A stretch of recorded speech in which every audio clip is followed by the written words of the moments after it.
Bacaan dari Kitab Keluaran. Segenap jemaah Israel berangkat dari Elim, lalu tiba di padang gurun Sin, yang terletak di antara Elim dan Gunung Sinai. Mereka tiba di sana pada hari yang ke-15, bulan yang kedua, sejak mereka keluar dari tanah Mesir. Di padang gurun itu bersungut-sungutlah segenap jemaah Israel terhadap Musa dan Harun. Mereka berkata, andai kata tadinya kami mati di tanah Mesir oleh tangan Tuhan, tatkala kami duduk menghadap kuali penuh daging dan memakan roti sepuas hati. Sebab kalian membawa kami keluar ke padang gurun ini untuk membunuh seluruh jemaah ini dengan kelaparan. Lalu bersabdalah Tuhan kepada Musa, sesungguhnya aku akan menurunkan hujan roti dari langit bagimu. Maka bangsa ini akan keluar dan memungut tiap-tiap hari sebanyak yang perlu untuk sehari. Dengan cara itu, aku hendak menguji apakah mereka hidup menurut hukumku atau tidak.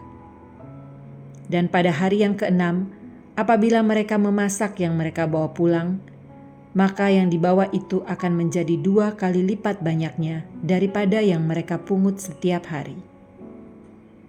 Lalu Musa berkata kepada Harun, katakanlah kepada seluruh jemaat Israel, marilah dekat ke hadapan Tuhan, sebab Ia telah mendengar sungut-sungutmu.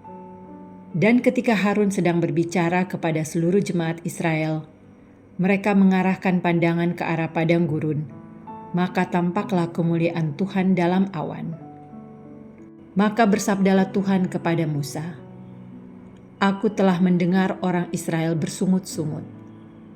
Katakanlah kepada mereka, pada waktu senja kalian akan makan daging, dan waktu pagi kalian akan makan roti sampai kenyang. Maka kalian akan tahu bahwa akulah Tuhan Allahmu. Pada waktu petang datanglah berduyun-duyun burung-burung puyuh menutupi perkemahan mereka. Dan pagi harinya terhamparlah embun sekeliling perkemahan.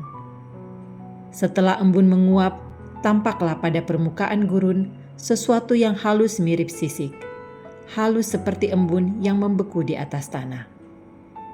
Melihat itu umat Israel saling bertanya-tanya, apakah ini?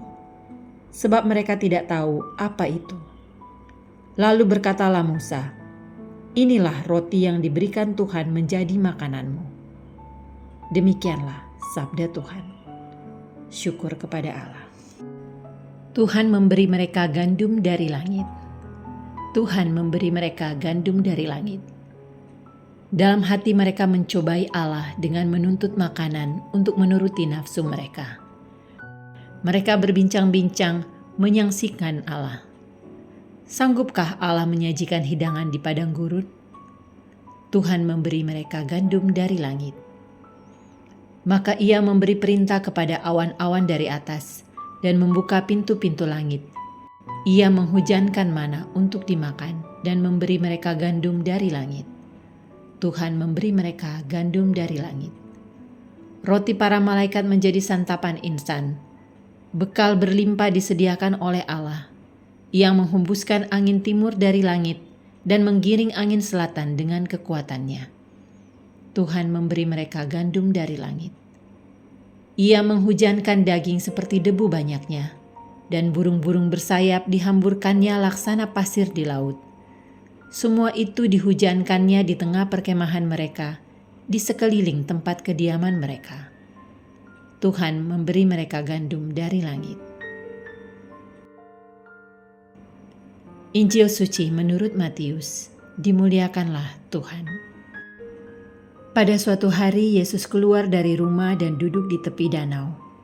Maka datanglah orang banyak berbondong-bondong lalu mengerumuni Dia, sehingga Yesus naik ke perahu dan duduk di situ. Sedangkan orang banyak semuanya berdiri di pantai. Yesus mengajarkan banyak hal kepada mereka dengan memakai perumpamaan-perumpamaan. Ia berkata, ada seorang penabur keluar menabur benih. Pada waktu ia menabur, sebagian benih itu jatuh di pinggir jalan, lalu burung-burung datang memakannya. Sebagian jatuh di tanah yang berbatu-batu, yang tidak banyak tanahnya. Lalu benih itu pun segera tumbuh, karena tanahnya tipis. Tetapi sesudah matahari terbit, layulah tumbuhan itu dan menjadi kering karena tidak berakar. Sebagian lagi jatuh di semak duri, lalu makin besarlah semak itu dan menghimpitnya sampai mati. Dan sebagian jatuh di tanah yang baik lalu berbuah. Ada yang 100 ganda, ada yang 60 ganda, ada yang 30 ganda. Barang siapa bertelinga untuk mendengar, hendaklah ia mendengar. Demikianlah sabda Tuhan. Terpujilah Kristus.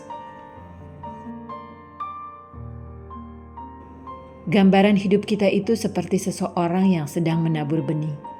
Kita tidak dapat menghakimi orang-orang di sekitar kita hanya karena sebuah kesalahan. Sebagai umat beriman, kita dapat memberi nasihat kepada mereka yang tidak mampu menaati perintah Tuhan. Hal ini terjadi sebagaimana digambarkan Yesus dalam perumpamaan hari ini. Ada benih yang jatuh ke tempat berbatu. Ada benih yang jatuh ke dalam semak berduri. Ada yang jatuh ke tanah yang subur. Kita bisa berharap untuk dapat berada pada situasi yang membahagiakan. Namun ketika kita sedang berada dalam situasi sulit, kita tidak boleh melupakan dasar iman kita agar mampu menghadapi masa-masa sulit kita dengan penuh kesabaran dan kesetiaan. Marilah kita berdoa. Allah Bapa yang Maha Pengasih, Engkau telah menabur sabdamu dan menguatkan kami dengan ekaristi ini. Semoga sabdamu menjadi bekal kehidupan kami yang menyatukan kami dalam kerajaan-Mu. Dengan pengantaran Kristus Tuhan kami. Amin.